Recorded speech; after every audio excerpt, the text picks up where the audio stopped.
Welcome back, class. This video is going to continue talking about social epistemology by starting to discuss some of the issues about our online sharing of information that's discussed in Tai Wen's article about escaping the echo chamber. But in this video, we're going to start out by talking about epistemic or filter bubbles, what they are, why they might be problematic in this online environment and for sharing our knowledge, and how we might try to deal with these filter bubbles. Then we're going to close by asking, do these epistemic bubbles or filter bubbles explain the increasing partisanship within our society? So many people are of the impression that our current society is becoming increasingly divided in the views we hold, especially within our political, social, and moral views. But why? What's the cause? What explains why this divide is becoming so deeply embedded in our society? Now, some people at least partially blame technology and the internet, especially the rise of social media. Now, Facebook and Twitter, they're not just merely places where we hang out, we talk to our friends, we share pictures of family.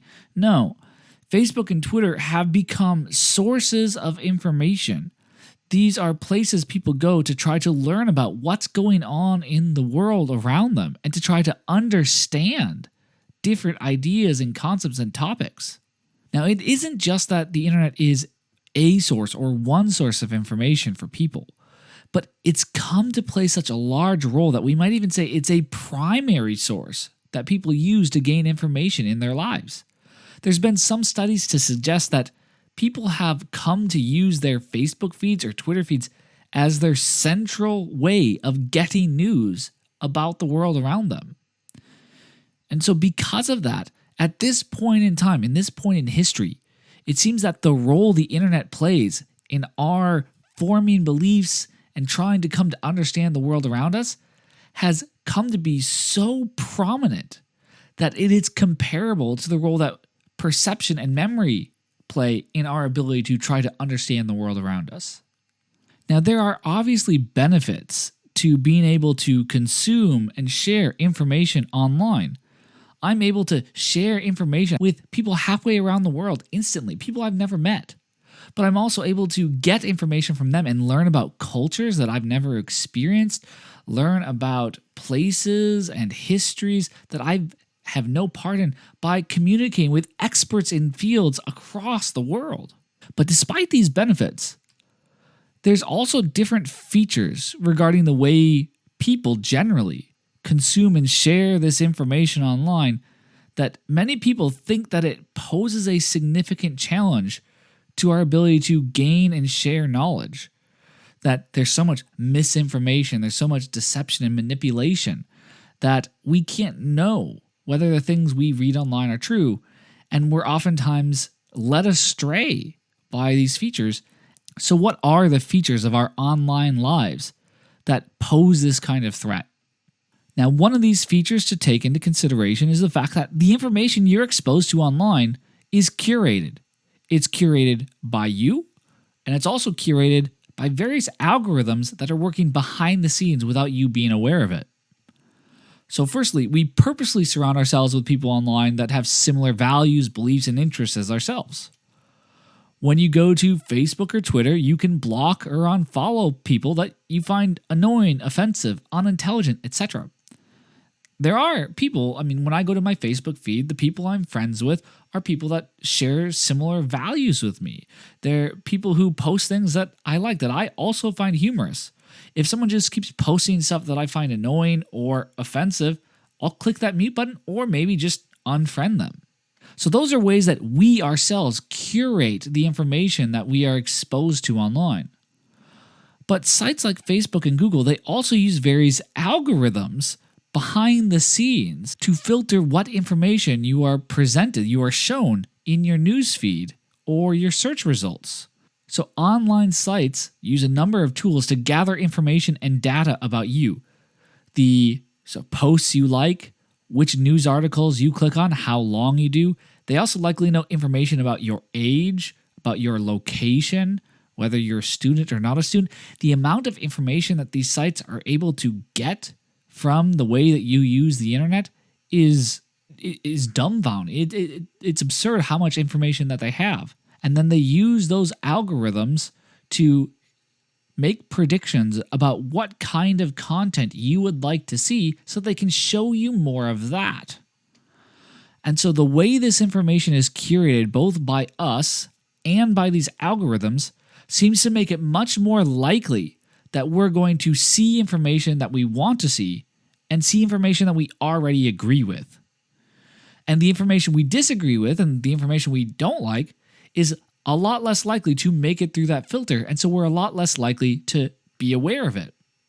And these ideas give rise to the worry that each of us lives in what we might call an epistemic bubble. So epistemic relating to knowledge, a kind of knowledge bubble. This is more commonly called a filter bubble these days. That coin was termed by Eli Pariser. But the idea is an epistemic or filter bubble is a social structure involving an informational network from which relevant sources have been excluded by omission.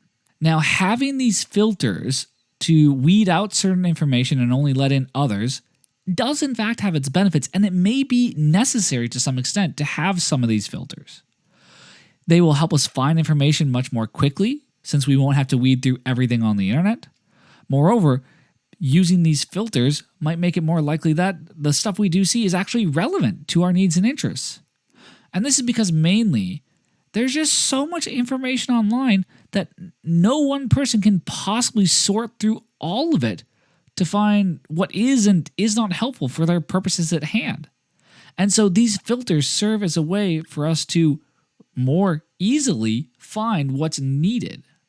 These epistemic or filter bubbles, though, they do pose some very serious threats to our ability to understand and know things about the world around us. So firstly, having these filter bubbles has the risk of us losing coverage of important topics. It has the risk of maybe focusing our attention too narrowly. As an example, imagine on Facebook, Instagram, and Twitter, imagine I dedicate all of those social networks just to following obsessive board game fans. Now, the information I get might be really reliable.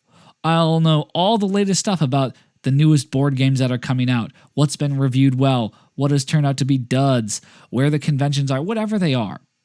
I will have very reliable information, but the information I get will be very limited to that one single topic. And there might be other important topics that my attention also ought to be directed at that I'm just missing. Information about the weather, information about politics, information about the coronavirus within my city, for instance. If all of my social network and algorithms and curating is focused on this topic narrowly, if it filters out all that other information, I run the risk of just missing out on a lot of information. But moreover, these filter bubbles can cause you to become overly confident in the views and beliefs that you hold. And the idea here is if all you see is information that agrees with you, well, if you see, well, this person agrees, this person agrees, this person agrees, oh, here's that other news article saying the same thing, and here's that news article saying the same thing that I'm right. If you see that over and over and over, you'll think, well, obviously this is the right view, and there's all this evidence out there, and I ought to be really, really confident. But it matters how that evidence came about, how you got that evidence. So here's some examples just to illustrate. Imagine I read some claim in the New York Times, and then I read that very same claim in 50 other copies of the New York Times. And I say, hey, this newspaper says X. Well, this other newspaper over here says X, and this one says X, and this one says X.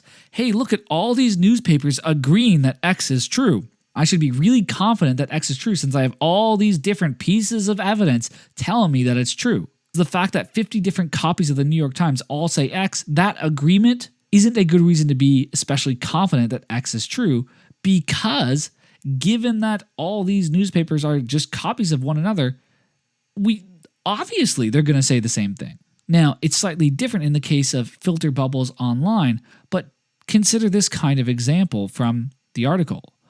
Imagine I go to start a Facebook group for diet and healthy eating, but the only people I invite to join that group are people who are already advocates of and practicing a paleo diet.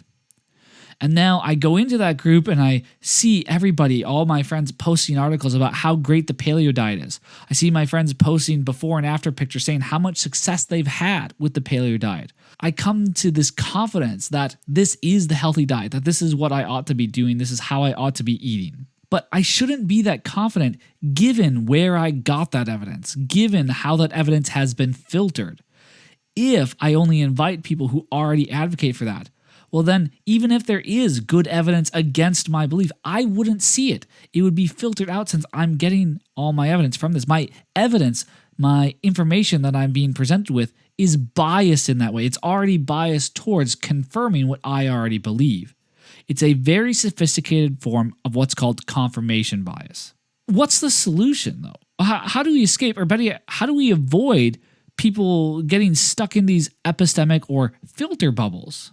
Well, according to Nguyen, we can pop an epistemic bubble, or we can get someone out of an epistemic bubble simply by exposing people or ourselves to the information or evidence that they're missing. So the problem is that they have these filters and it's stopping the information from getting in. And so the solution is to give them that information that they've been missing. But now I want you to consider a couple questions. Firstly, do you really think this is as easy as Nguyen makes it out to sound? We can just be like, hey, here's some information. You're no longer in your filter bubble. Does it mean that I can just avoid falling into my own bubble, of my own filter bubble, by when I go on social media, just make sure I click a couple follows of people that I usually disagree with?